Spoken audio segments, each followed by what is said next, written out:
大家好，我是健康管理师李晓。《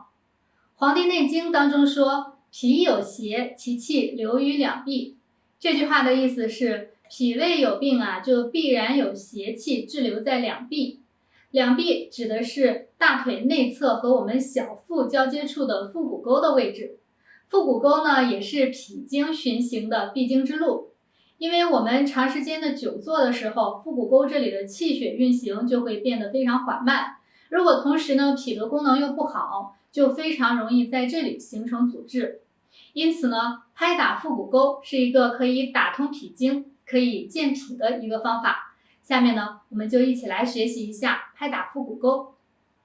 拍打两臂不仅能加速气血运行，驱除病邪，调节脾胃，运化水湿，还能够刺激两个对妇科非常有好处的穴位，一个是气冲穴，还有一个是冲门穴。气冲穴呢，在我们的腹股沟侧大腿的内侧，它具有调理月经不调啊，像痛经啊，以及双脚冰凉等等问题的作用。那么冲门穴呢，它在我们腹股沟的外侧，它在调节这个女性的一些带下呀，还有崩漏啊，一些妇科炎症啊方面都非常的有好处。那么我们在拍打的时候啊，是不需要非要找准这两个穴位的位置的，我们只需要大面积的在腹股沟这个附近进行拍打就可以了。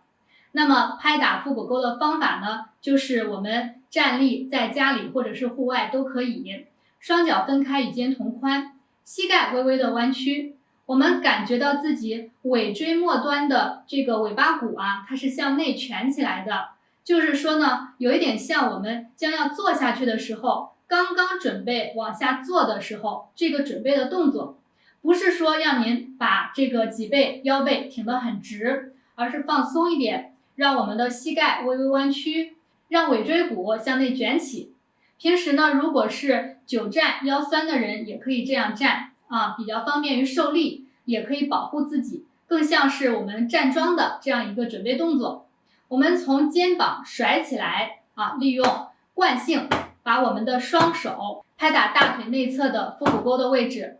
用空心掌或者是实心掌都可以这个力度由轻到重，逐渐的加力。我们以自己感受到能承受又不痛为度，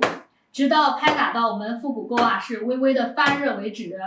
每天早晚各拍打一次，每次是5到10分钟的时间。需要注意的是呢，我们拍打的力度不要过重以自己感受到舒适为度即可，也不是追求一定要拍打出痧。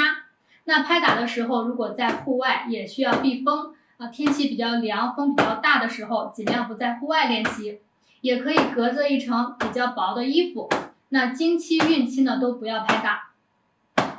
好，我们在拍打之后会出现一些反应，比如说呢，腹部可能会由这种微微的发凉到发热，然后呢，最后可能会发烫，像是里面有一个暖宝宝一样。那停止拍打之后，还会觉得这个小腹可能有一些震动的感觉。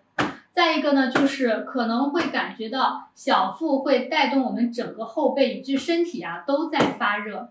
还有可能是脚心会感觉到出汗，以及像打嗝、排气，还有这个出现一些不同颜色的瘀斑，那么这些都是正常的。这个瘀斑呢，在几天之后会逐渐的慢慢的消失。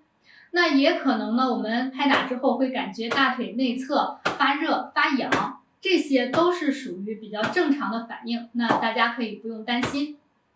拍打腹股沟，第一，能让胖子减肥，让瘦人增重。胖的人太胖，瘦的人太瘦，这些呢都是因为脾的运化能力有所下降。如果吃的不吸收，就变成了干巴巴的瘦子；如果吃的运化不走，堆积在身体里面成了垃圾，那人就会变成胖子。通过拍打腹股沟呢，腹股沟它是脾经的必经之路，那么强健了脾经，让脾的运化吸收能力得以增强，胖的人慢慢就变瘦了，瘦的人呢慢慢也就胖起来了。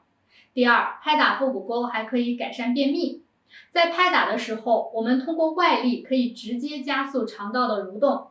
比如说你2天没有排便了，就可以连续拍打腹股沟半个小时，甚至是更长的时间。那么很快就可以产生便意，进而排便了。如果您排便一直很好，那么拍打腹股沟啊，我们坚持几天之后会发现会有一些硬硬的小颗粒排出来了，那排便量呢也增多了，也就是我们平时说的这个宿便就被排出来了，也是非常好的一种情况。第三呢，拍打腹股沟还可以改善妇科问题。我们身体的这些关节呀，它是非常容易藏邪气的地方，就像是我们衣服这个褶皱的地方就比较容易沾灰尘是一样的道理。当我们久坐的时候，腹股沟这里长时间它是处于一个蜷缩的状态，那气血运行就比较缓慢，身体里面的毒素啊、寒气啊就会在这里滞留。那腹股沟靠近我们妇科的位置，经常拍打腹股沟呢，可以促进血液循环，通畅经络，把这个容易堵塞的这个河道处啊疏通，让我们妇科的气血顺畅的通过，所以淤积在这里的一些毒素啊、寒气啊，就比较容易被排出去。那妇科的问题呢，也会得到非常好的调节。所以拍打腹股沟真的是好处非常的多。好了，今天的内容就到这里。如果喜欢我的视频，欢迎点赞和关注，有问题也可以留言给我。谢谢大家。